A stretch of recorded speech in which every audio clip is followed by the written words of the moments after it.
سر یہ بتائیے gear change ہو رہا ہے احتجاج کی طرف کا. اب 14 اگست کو آپ لوگ ایک بڑا جلسہ کرنے جا رہے ہیں اور یہ شاید آپ لوگوں نے الٹیمیٹم بھی دینا ہے کہ کب تک الیکشنز کی تاریخ آپ دے دیں حکومت، ورنہ پھر ہم اگلا احتجاج کریں گے.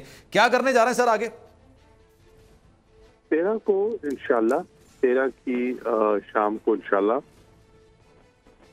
اجتماع ہوگا اور خان صاحب خطاب کریں گے اور انشاءاللہ میں سمجھتا ہوں کہ بڑی تعداد میں لوگ آئیں گے، ان کی بات سنیں گے.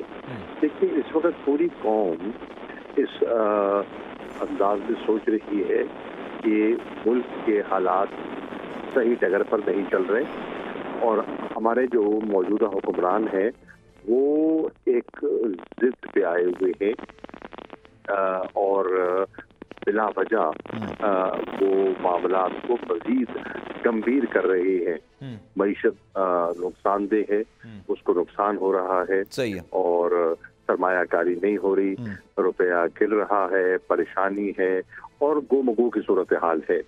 تو ہم سمجھتے ہیں، پوری قوم سمجھتی ہے کہ انہیں اپنی ذات سے بالا تر ہو کر ملک کے مفاد میں سوچنا چاہیے.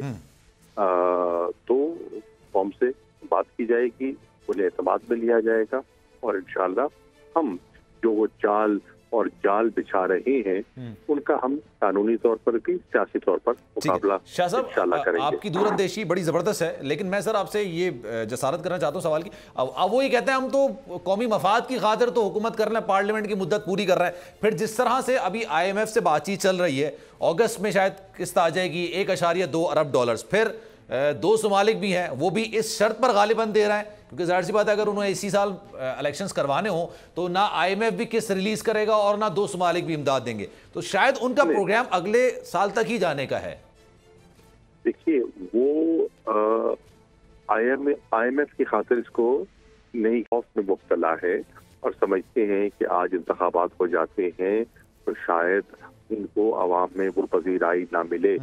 تو وہ خوف میں مبتلا ہے، انہیں ملک کے مفادات کا غم کم اور اپنی ذاتی بقا کی زیادہ فکر ہے. اچھا، سبسکرائب کریں اور بیل دبائیں تاکہ کوئی خبر رہ نہ جائے.